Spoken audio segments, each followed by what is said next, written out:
So good evening. It is Tuesday, May 20th, and I welcome you all to our Wednesday night guided meditation. And just a reminder that the invitation is always, to listen to the story and what bubbles up inside you that kind of grabs your attention in the story. This is a particular form of guided meditation called Lectio Divina. So listen for what it is that bubbles up in you. I'll read the story once. After I read the story, I'll share with you what bubbles up in me. I'll read through it again, listen again, and then afterwards have a conversation with God about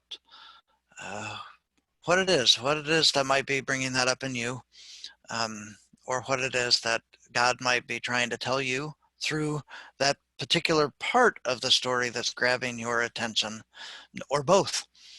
So we are going through the Gospel of John. Last week we heard the story of the wedding at Cana in Galilee, and today is the story of Jesus cleansing the temple. So this is Gospel of John, chapter 2, verses 13 through 25. When it was almost time for the Jewish Passover, Jesus went up to Jerusalem. In the temple courts, he found people selling cattle, sheep, and doves, and others sitting at tables exchanging money. He made a whip out of cords, drove all from the temple courts, both sheep and cattle, scattered the coins of the money changers, overturned their tables. To those who sold doves, he said, "Get these out of here! Stop turning my Father's house into a market." His disciples remembered that it is written, "Zeal for your house will consume me."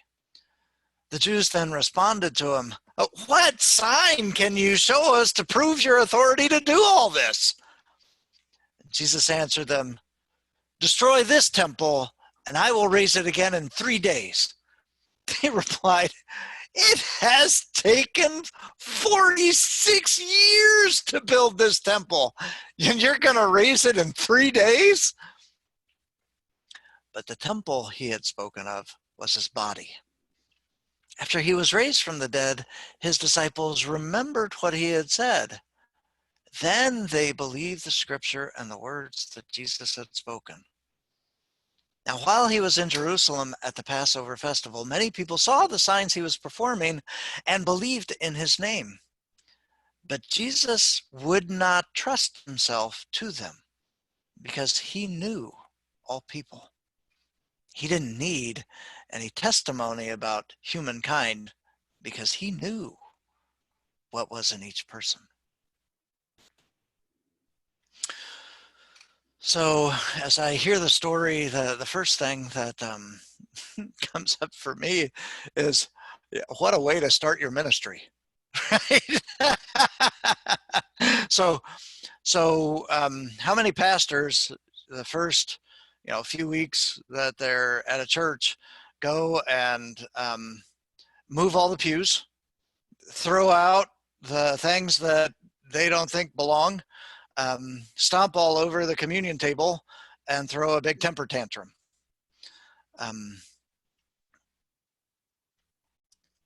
The Gospel of John is unique amongst the four Gospels because the cleansing of the temple is at the beginning. It's at the very beginning of Jesus' ministry. In Mark and Matthew and Luke, it's at the end, which is probably more likely because what Jesus does in this story is so offensive to everybody who is Jewish.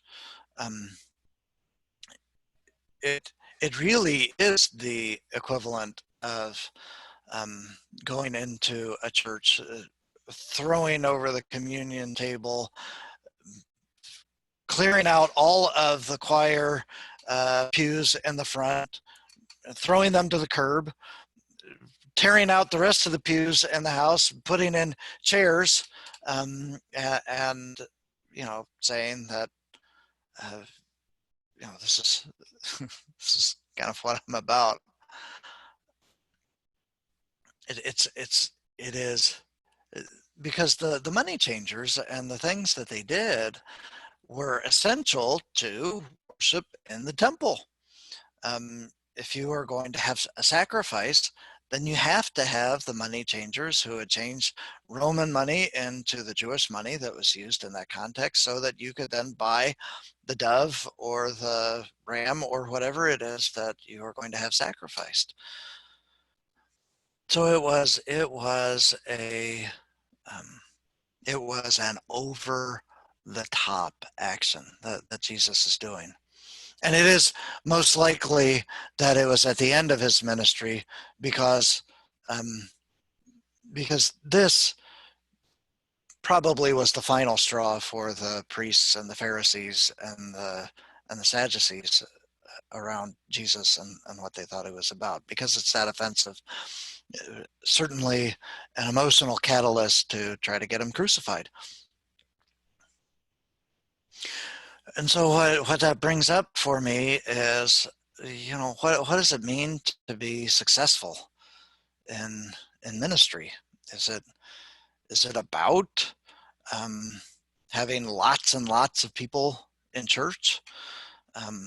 Well, for Jesus, if that's the way that you define success in ministry, Jesus was not very successful. He gathered together 12 apostles. There certainly were a lot of other people that considered themselves followers of Jesus Christ that were not amongst the 12. But it really was Paul who grew the church like wildfire around Rome, and even outside of Rome. So if the way that success is defined is by numbers of people, then Jesus really was not very successful. And Jesus was often offensive to the people who were most committed to the faith in that time and place. Because, as I said this morning in my kind of meditation this morning, Jesus was always doing things that were running counter to culture. I mean, this is the most in your face action that he did, but he's always going around healing people on the Sabbath, hanging out with sinners, hanging out with tax collectors, the dirt bags, the dregs of the community that nobody else wants to hang out with, that nobody thinks certainly they would not hang out with if they consider themselves good, upstanding Jews, and certainly not people who were worthy of being in the temple. And Jesus is always hanging out with them, healing them, and ultimately restoring them to community. So if I am following Jesus, then really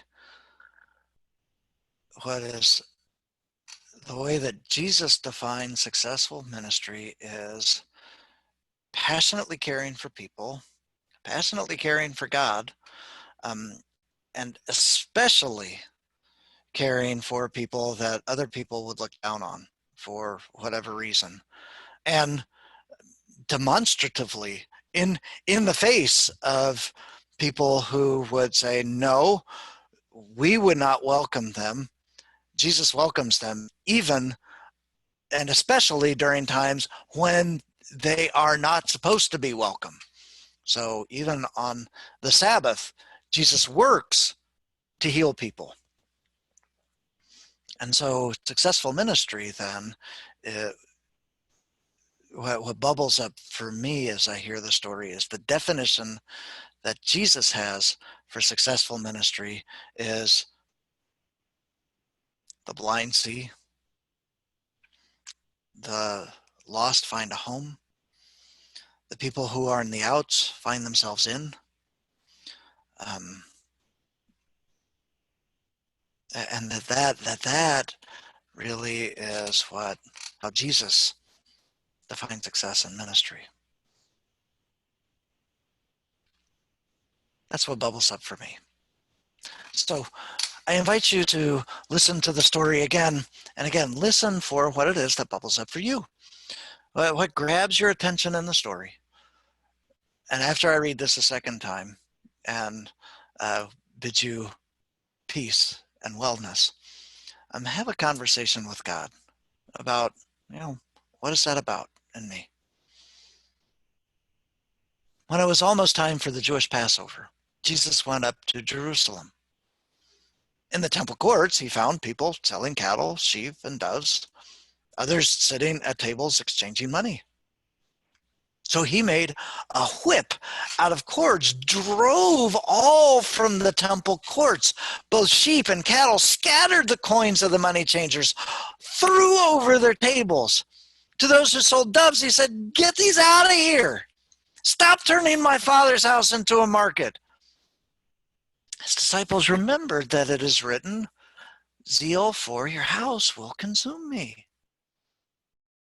The Jews then responded to him, "What sign can you show us to prove your authority to do all this?" Jesus answered them, "Destroy this temple, I will raise it again in 3 days." They replied, "It has taken 46 years to build this temple. You're going to raise it in 3 days." But the temple Jesus had spoken of was his body. After he was raised from the dead, his disciples recalled what he had said to them. Then they believed the scripture and the words that Jesus had spoken. Now, while he was in Jerusalem at the Passover festival, many people saw the signs he was performing and believed in his name, but Jesus did not entrust himself to them because he knew all people. He didn't need any testimony about humankind because he knew what was in each person. This is the word of the Lord. Thanks be to God. May you experience peace, health, wellness, wholeness, joy, happiness, all that shalom means. And may you then offer that to all that come in your path. Peace, brothers and sisters, until we meet again.